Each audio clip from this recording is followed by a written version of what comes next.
An Australian soldier fighting for Ukraine has reportedly been captured by Russian troops. Footage is circulating on the social media platform Telegram, appearing to show 32-year-old Melbourne man Oscar Jenkins. And joining me live is Assistant Immigration Minister Matt Thistlethwaite.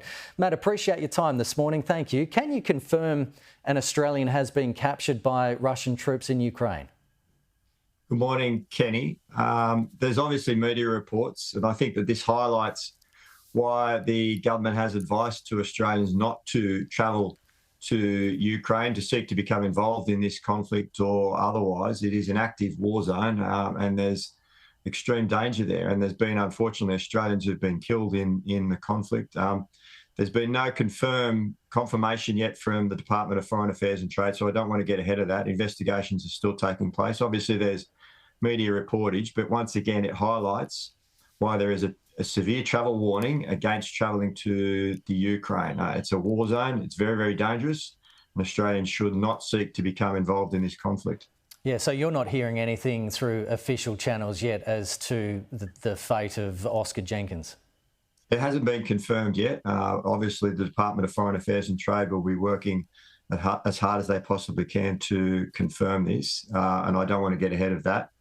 There's media reports, but once again, please don't travel to Ukraine. It's a dangerous war zone, and there are warnings against it. Do you know how many Australians are currently fighting in Ukraine, roughly?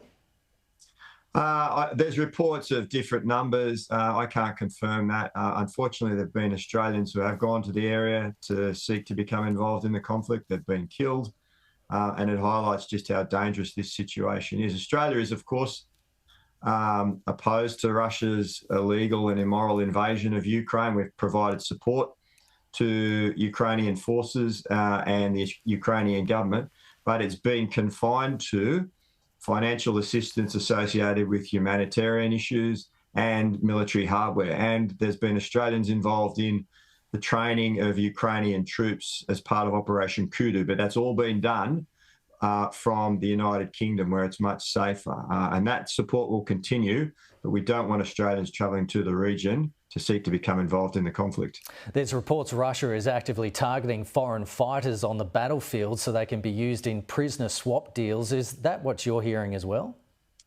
Well, again, that highlights just how dangerous this situation is. Australia hasn't provided troops directly for the conflict for good reason. And we've got an active support for Ukraine in the form of military support, in the form of training of troops and humanitarian aid. And that's been confined to that. And we've been very, very clear with travel warnings constantly that people should not travel to the region because it is an active war zone.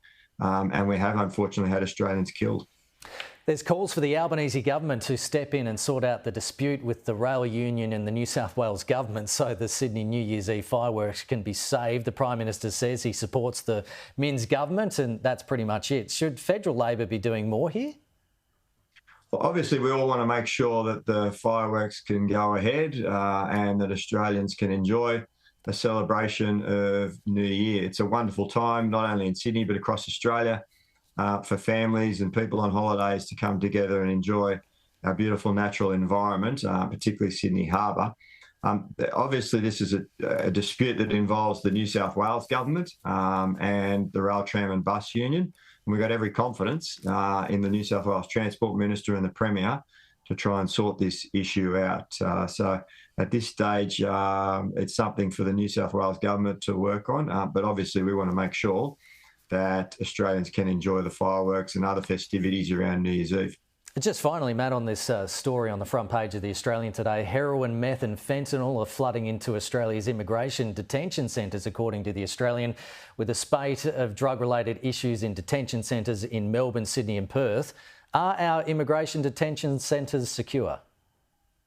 Well, I want to make it very clear, Kenny, that there's no tolerance whatsoever from this government from any contraband or any illegal activities associated with detention centres. And that's why the Albanese government acted very quickly on these reports, and we've strengthened the search and seizure powers in immigration detention centres. And that legislation went through the Parliament in the last couple of weeks of Parliament. It provides the Minister with the power to declare a prohibited item and then provide for those search and seizure powers, including the use of detector dogs. And if anyone is caught with contraband, they will be prosecuted and face the full weight of the Australian law. We've got no tolerance for this sort of behaviour whatsoever. Matt Thistlethwaite, thanks for this morning, and I hope you have a lovely Christmas as well. Yeah, same to you, Kenny, and thanks for your great work this year.